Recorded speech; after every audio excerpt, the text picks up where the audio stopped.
लग रहा था कि इस बार मौका मिलेगा मंत्री बनने का। निश्चित रूप से मिथिला का मान सम्मान और स्वाभिमान है और ये मिथिला पेंटिंग है। मिथिला पेंटिंग 27 फरवरी को मंत्रालय ने शपथ लिया और विभागों का बंटवारा के लिए भी नोटिफिकेशन जारी कर दिया गया, जिसमें एक महत्वपूर्ण विभाग है राजस्व एवं भूमि सुधार।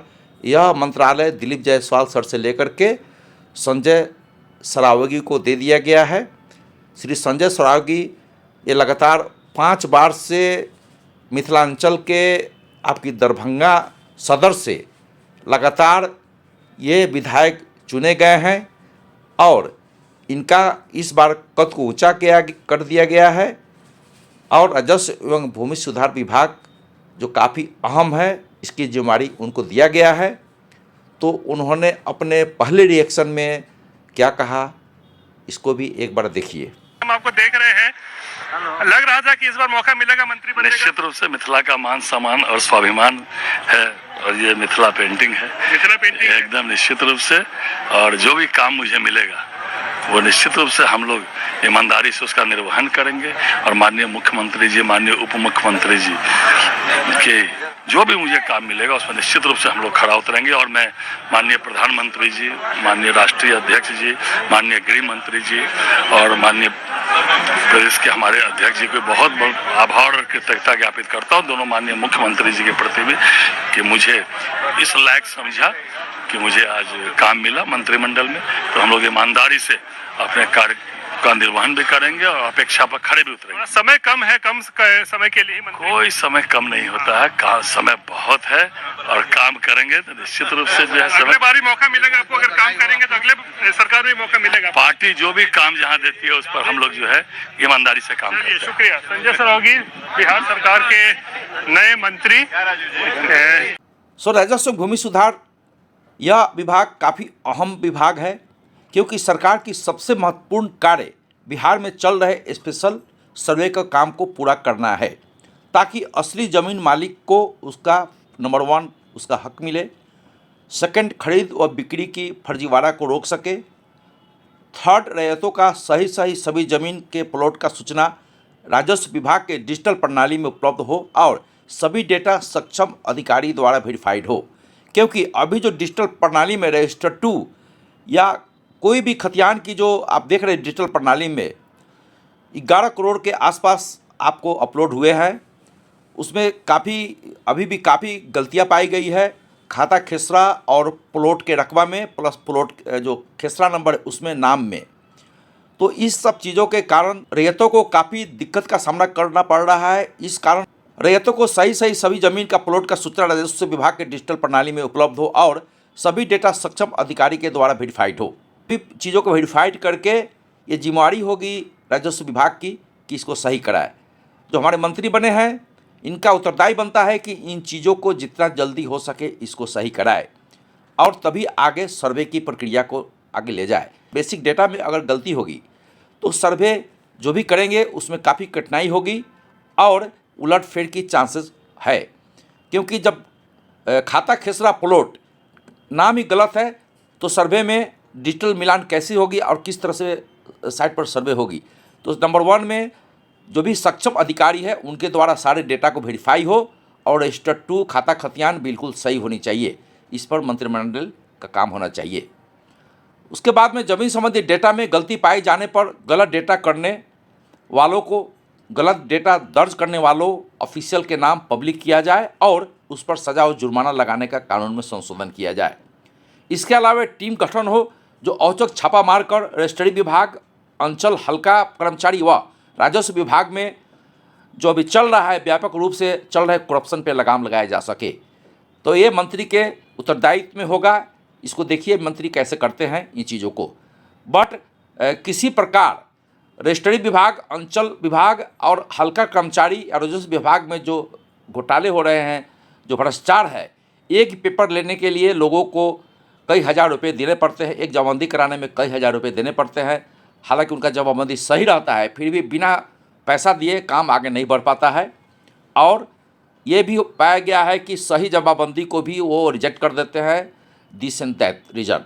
तो इस सब चीज़ों को, करप्शन जो व्याप्त है, इस पर लगाम लगाने की ज़रूरत है और औचक छापा मार करके जब भी शिकायत आए इसको निवारण करे सरकार, और करप्शन जो भ्रष्टाचार है उसको ख़त्म करने के साथ ही आप पाएंगे कि सारी चीज़ें एक ढंग से चल रही है, फिर गड़बड़ी होगी ही नहीं। क्योंकि जानबूझ के वो गलती करते हैं, जानबूझ के कोई भी डेटा को वो छेड़छाड़ करते हैं और गलती करते हैं ताकि लोग परेशान हो और पैसा वसूला जाए।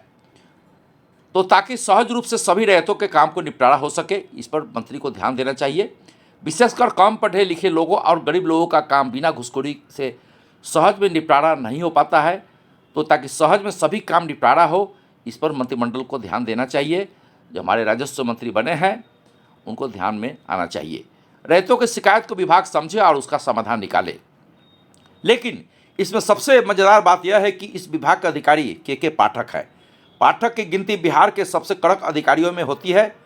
वह एक ऐसे अधिकारी हैं जो कई दफ़ा सीएम नीतीश कुमार की बात को भी नहीं माना है और उसने बहुत कड़ाई से अपने जो भी संविधान है जहाँ भी वो थे उसको अच्छे से लागू किया है, चाहे शिक्षा विभाग हो या दूसरे विभाग हो। पाठक जी ने बहुत अच्छा काम किया है, एक कड़क अधिकारी है। अब सर्वे विभाग में किस तरह से ये करते हैं ये भी देखना है।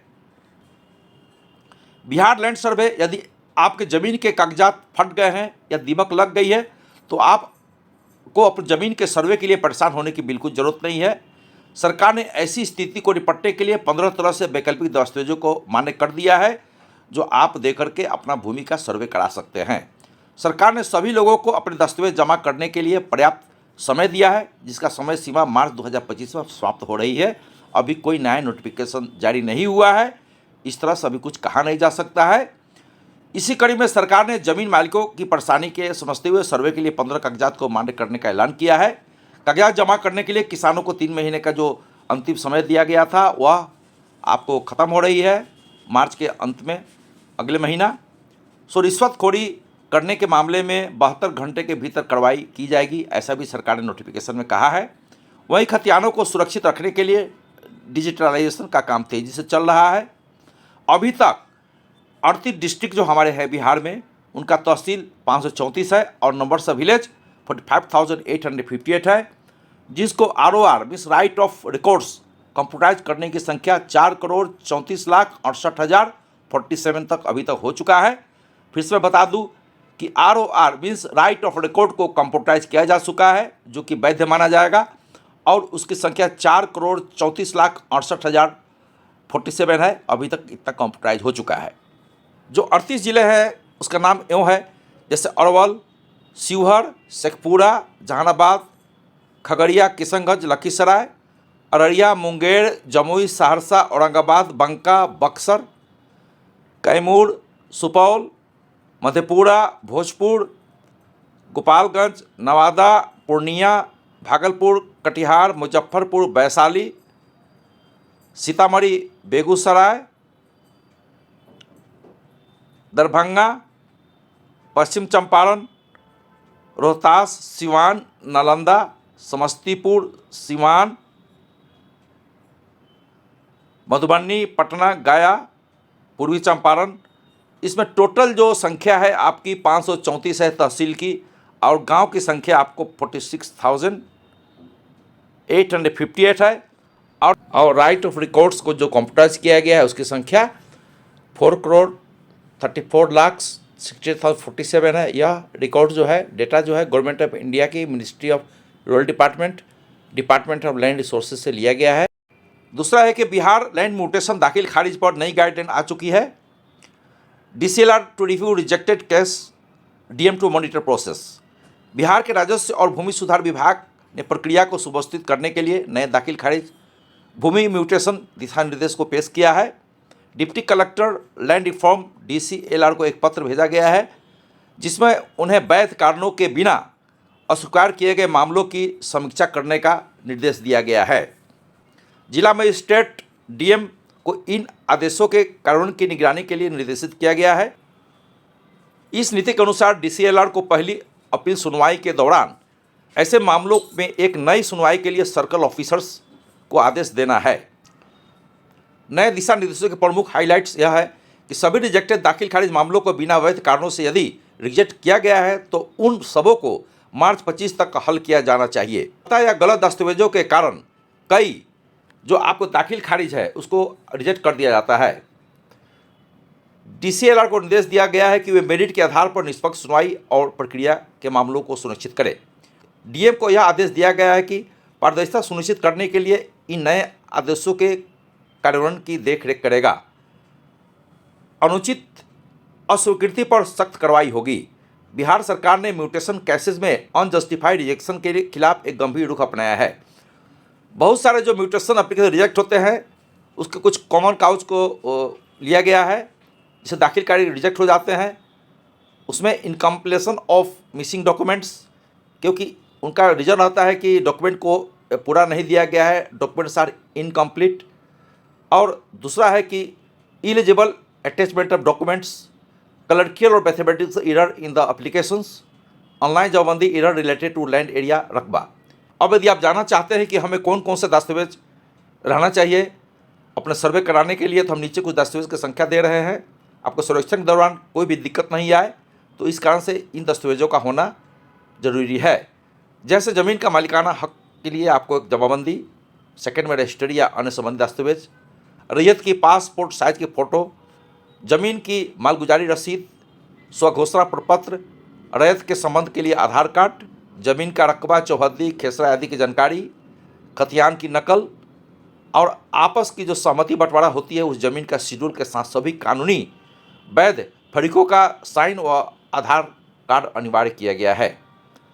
स्वघोषित वंशावली होनी चाहिए जिसमें सभी जितने भी हकदार है, फरीक है, उसका नाम दर्ज होनी चाहिए। ये केवल उसके लिए है जो पुश्तैनी ज़मीन है, बट यदि रैयत जिंदा है और उनकी खरीद की ज़मीन है तो वहाँ पर ज़रूरत नहीं पड़ेगी। ओनली उसके लिए है जो कि पुश्तैनी ज़मीन है या रैयत मर चुके हैं, उनके लिए स्वघोषित वंशावली जरूरी होगी। और उसमें जितने भी अंशदार होंगे उसका सही उसमें आपको स्वघोषित वंशावली में उस सभी के नाम देने पड़ेंगे। जमाबंदी मृतक के नाम सही है तो उसकी मृत्यु का प्रमाण पत्र, कोर्ट केस यदि चल रहा हो तो उसका विवरण, और यदि कोर्ट से कोई आदेश आ चुका है तो उसकी फ़ोटोकॉपी भी आप साथ में रखें। तो ये सब कुछ दस्तावेज है, यदि आप इसको रखते हैं तो आपको भूमि सर्वेक्षण में निश्चित रूप से कोई दिक्कत नहीं आने वाली है और आपका सुचारू रूप से आपकी भूमि की सर्वे हो जाएगी। आपको बता दूं कि भूमि सर्वे के लिए आपको अपने ज़मीन पर रहना अनिवार्य नहीं किया गया है। आप किसी भी आपके नॉमिनेशन कर सकते हैं किसी व्यक्ति को, हाँ वहाँ रहना जरूरी होगा। जहाँ कोई डिस्प्यूट है या रकबा या चौहद्दी में कहीं गड़बड़ी है तो वहाँ आपको रहना जरूरी है, और वहाँ पर रह करके अपने डॉक्यूमेंट के साथ सभी कुछ दिखाएंगे तो आपको सर्वे कराने में आसानी होगी। इसी के साथ दूसरी वीडियो फिर से मिलते हैं। Here engineer Hari for civil structure tech YouTube channel, यदि चैनल नए हैं तो अपने लाइक या सब्सक्राइब बटन डाल दीजिएगा ताकि आने वाला सभी वीडियो आपको टाइम से मिलते रह जाए। और अधिक जानकारी के लिए कमेंट बॉक्स में जाकर कमेंट कीजिए और उसके हम भरसक जवाब देने का प्रयत्न करेंगे। जय हिंद।